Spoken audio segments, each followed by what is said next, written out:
moi c'est Nolwenn, je suis cartomancienne tarologue et j'ai à cœur de te partager les coulisses de mon métier.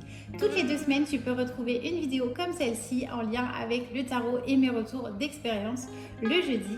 Et tous les lundis matins, tu peux retrouver ton tirage de la semaine également sur ma chaîne. Si tu veux me soutenir, n'hésite surtout pas à mettre un petit commentaire, à mettre un j'aime. Si t'es vraiment motivé à partager, en tout cas, ça me ferait super plaisir et très chaud au cœur. Allez, je te laisse avec la vidéo.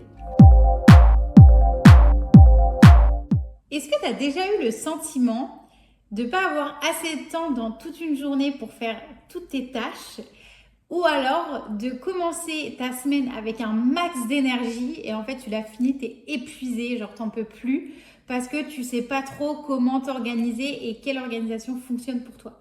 Si oui, eh ben t'es au bon endroit. Aujourd'hui, je t'emmène dans l'organisation de mes journées en tant que tarologue cartomancienne à mon compte.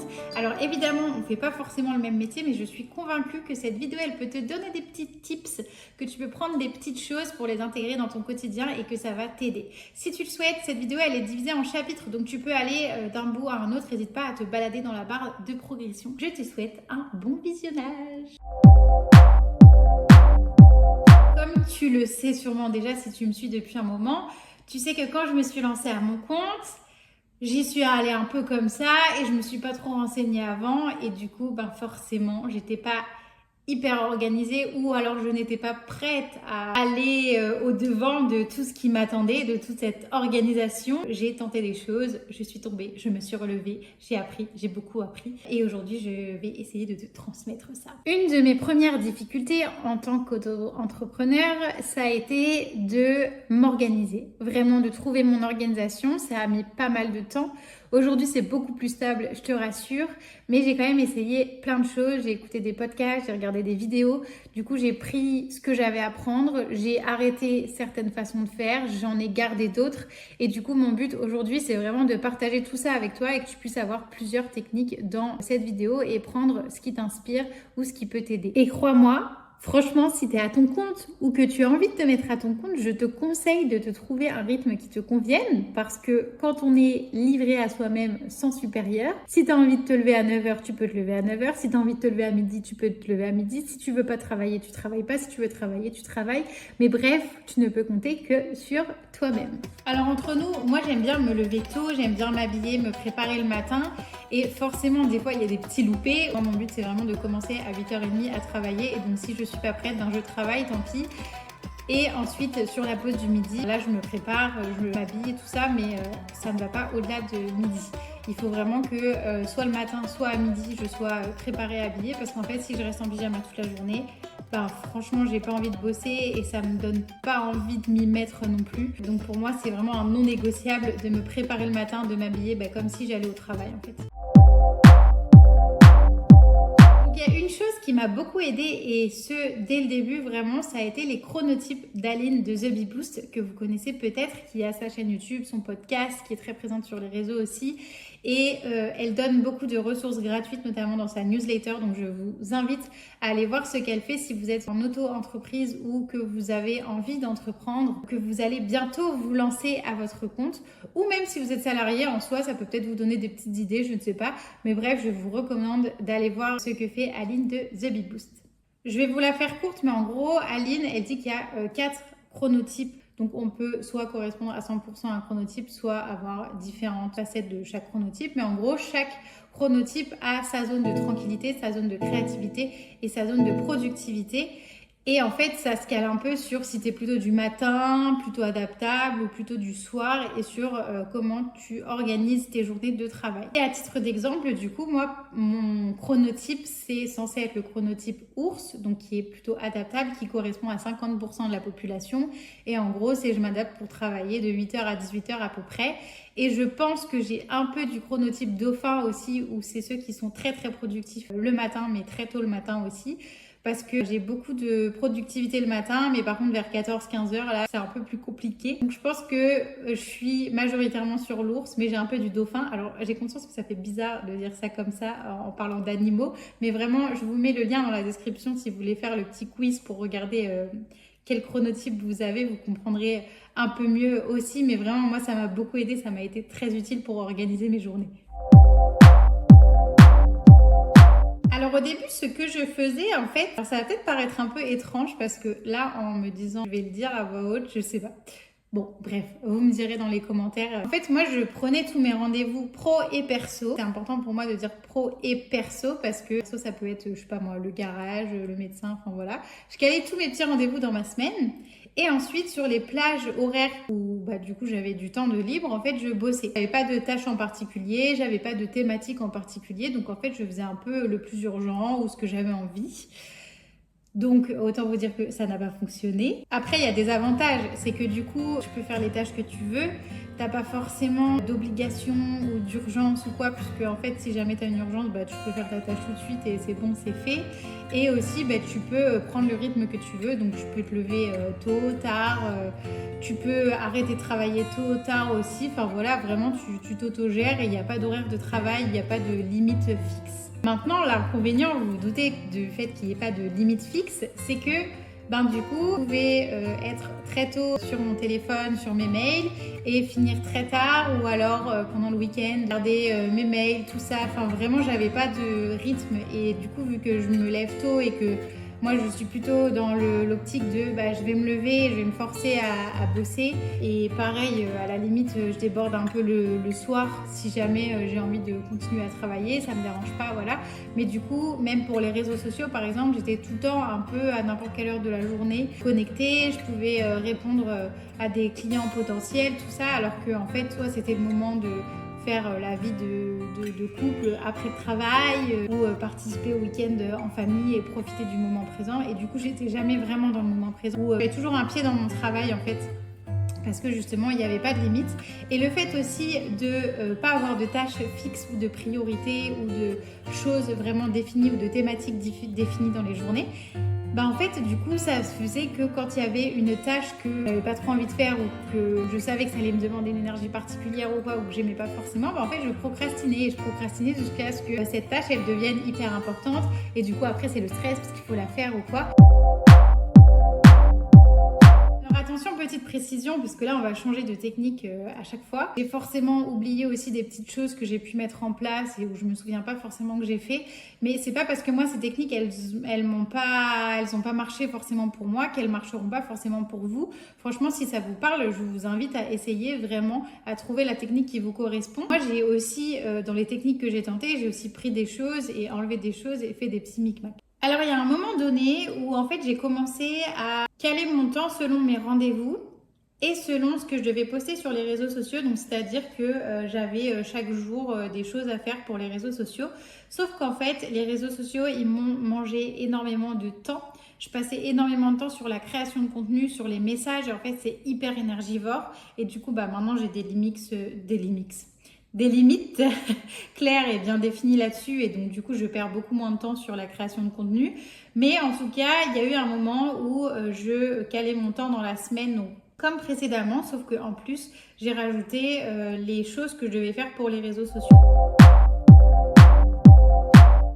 Après, je suis passée à une technique totalement différente, puisqu'en fait, j'avais pas assez de limites, de cadre dans mon organisation. J'ai décidé, bien sûr, de changer du tout au tout. Voilà, il n'y avait pas de mi-chaud, mi-froid. C'était vraiment soit très chaud, soit très froid. Donc, ce que j'ai fait, c'est que je me suis organisée heure par heure mes journées. Voilà, donc quand j'y pense comme ça, je me dis c'est quand même assez dingue. Parce que là, pour le coup, les limites, elles sont très carrées et c'est très exigeant. En gros, c'était en mode, ok, 7h tu te lèves, 7h30 il faut que tu sois prête, 8h30 il faut que tu travailles, 8h30, 9h tu vas faire telle tâche, 9h, 9h30 tu vas faire telle tâche, et ça mais toute la journée jusqu'à 17h30, 18h. Et donc, vous vous doutez bien que ce n'était pas tenable. Alors après, ça peut marcher pour vous. Parce que ce qui s'est passé, c'est que du coup, il y avait des fois où j'étais un peu trop exigeante, je pense, où je me rendais pas forcément compte du temps que pouvait prendre une tâche. Et en fait, il y avait des moments où j'avais tellement d'attente heure par heure que quand je faisais pas ma tâche ou quand je finissais pas ma tâche, j'avais du retard.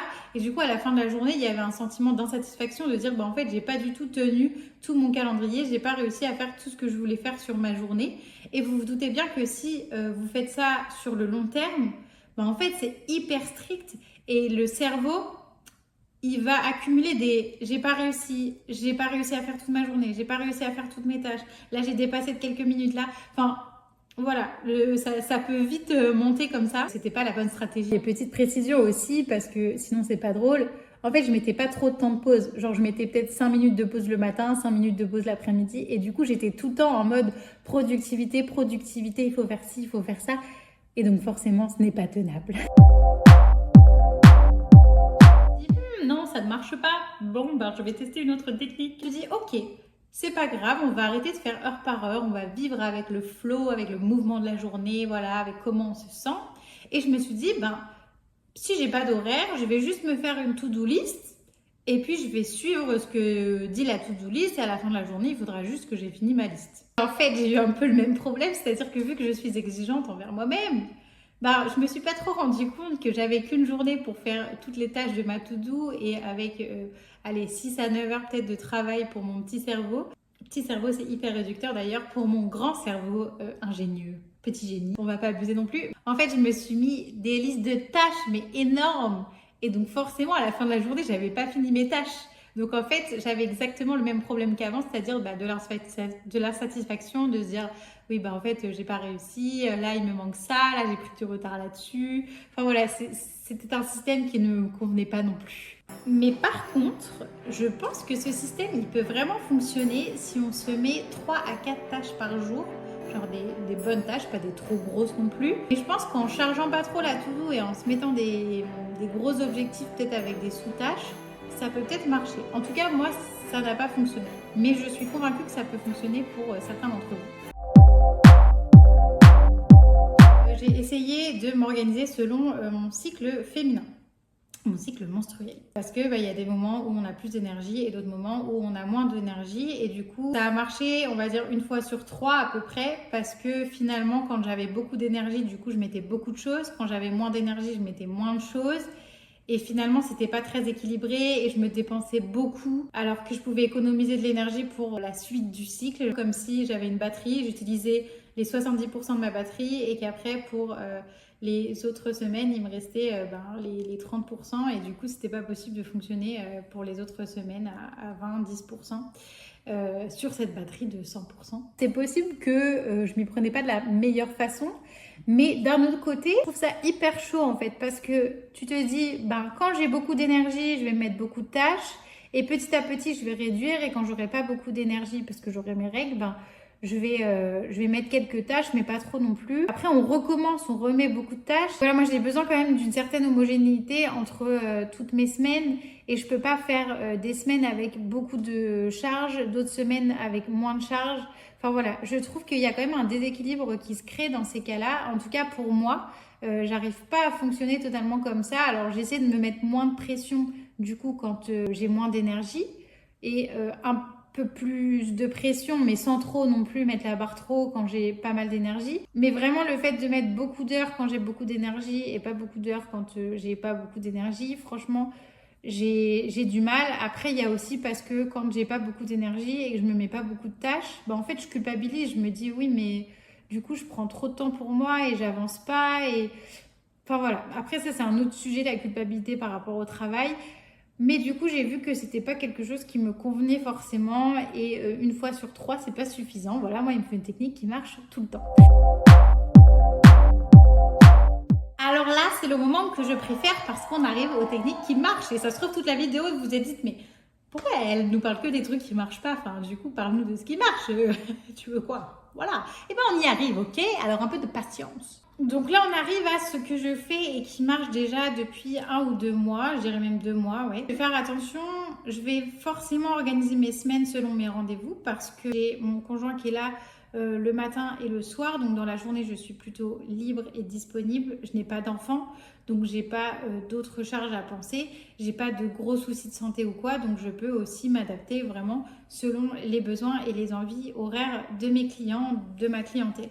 Par contre, même si je fais attention par rapport à ces rendez-vous-là et que je fixe aussi ma semaine du coup selon les rendez-vous que j'ai ou pas, je fais attention de quand je me permets d'être disponible pour ma clientèle. C'est-à-dire que si je sais que le week-end j'ai un salon du bien-être par exemple, le lundi je vais me prendre une matinée ou même tout le lundi et je vais me dire je vais pas faire de tirage le lundi, je peux en faire à partir du mardi.